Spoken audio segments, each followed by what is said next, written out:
नमस्कार दोस्तों। कोई भी कंप्लेंट केस अगर कंप्लेनेंट की या उसके एडवोकेट की अनुपस्थिति में अगर कोर्ट के द्वारा खारिज कर दिया जाए तो ऐसी सिचुएशन में कंप्लेनेंट किस आधार पर रिवीजन फाइल कर सकता है, क्योंकि बिना आधार के तो रिवीजन आप फाइल नहीं कर पाएंगे। आपको ये साबित करना होगा कि आप किस कारण से कोर्ट में उपस्थित नहीं थे।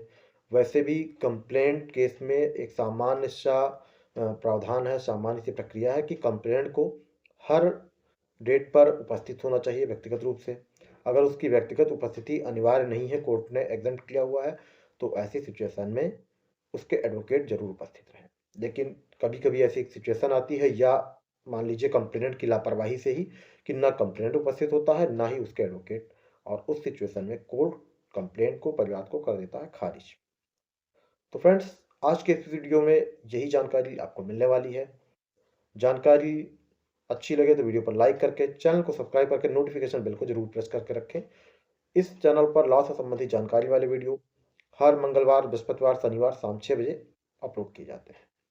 फ्रेंड्स, जब भी कोई केस कंप्लेंट पर इंस्टीट्यूट होता है, परिवार पर दर्ज होता है, और अगर उस केस में 204 सीआरपीसी में इशू ऑफ प्रोसेस ना हो गया हो, तो उससे पहले कंप्लेनेंट को अनिवार्य रूप से उपस्थित होना होता है हर डेट पर। और उसकी अगर व्यक्तिगत उपस्थिति कोर्ट ने, मान लीजिए 200 सीआरपीसी में उसका स्टेटमेंट रिकॉर्ड हो गया, तो उसकी अगर व्यक्तिगत उपस्थिति अनिवार्य नहीं है तो उसके एडवोकेट को कोर्ट में जरूर उपस्थित होना होगा।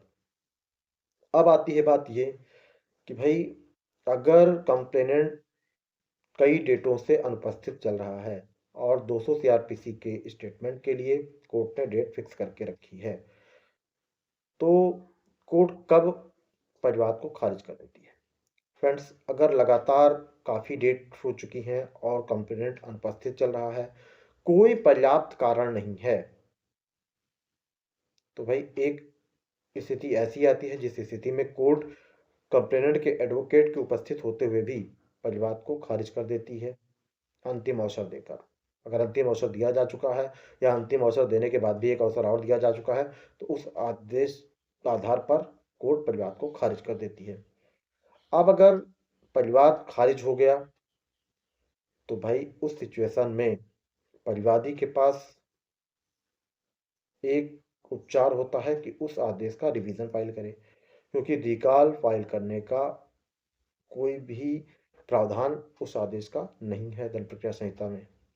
तो अब उस आदेश का रिवीजन ही कंप्लेनेंट को फाइल करना होगा। अब रिवीजन किस आधार पर फाइल होगा? भाई, रिवीजन फाइल करने के लिए आपको कोर्ट को यह सुनिश्चित कराना होगा कि किस कारण से आप कोर्ट के समक्ष उपस्थित नहीं हो सके। आप कोई मेडिकल इमरजेंसी में थे, या आप किसी ऐसी स्थिति में थे जिस कारण से आप कोर्ट की लगातार डेट फिक्स की गई, आपको पर्याप्त अवसर दिए जाने के बावजूद भी आप कोर्ट में उपस्थित नहीं हो सके, या अगर मान लीजिए एडवोकेट की चूक से कि एडवोकेट उस कोर्ट पर उपस्थित नहीं हुआ, आप भी उपस्थित नहीं हुए, इस आधार पर परिवाद को खारिज कर दिया गया है, तो आपको कोर्ट को ये सुनिश्चित कराना होगा कि हाँ, ये गलती थी, ये त्रुटि थी, इस डिफॉल्ट की वजह से, इस चूक की वजह से परिवाद खारिज हो गया। उस स्थिति में कोर्ट फिर भी जो प्रोसेस है कि जो प्रपोज्ड एक्यूज्ड हैं उनको नोटिस जारी करेगी, उनको सुनवाई का पर्याप्त अवसर उपलब्ध कराएगी कि वह व्यक्तिगत रूप से उपस्थित होकर होकर या अपने अधिवक्ता के माध्यम से अपना पक्ष रखें। तो मोस्ट ऑफ द केसेस में एडवोकेट के थ्रू ही पक्ष रखा जाता है, कोई भी केस हो। तो अगर कोर्ट को यह लगता है कि हाँ, पर्याप्त आधार है और इस कारण से कोर्ट में उपस्थित नहीं हो पाया था कंप्लेनेंट, तो भाई उस ऑर्डर को सेटिसाइड कर सकती है।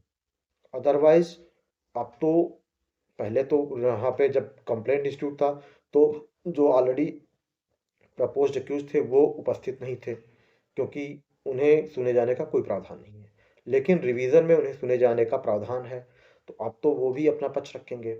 और इसलिए यहाँ पर कंप्लेनेंट का पक्ष अगर बहुत मजबूत होगा तो ही उस ऑर्डर को सेटिसाइड किया जाएगा, अदरवाइज कोर्ट इंटरवीन नहीं करती है। एक बार परिवाद खारिज होने के बाद रेयरली केसेस में ही कोर्ट उस आदेश में हस्तक्षेप करती है।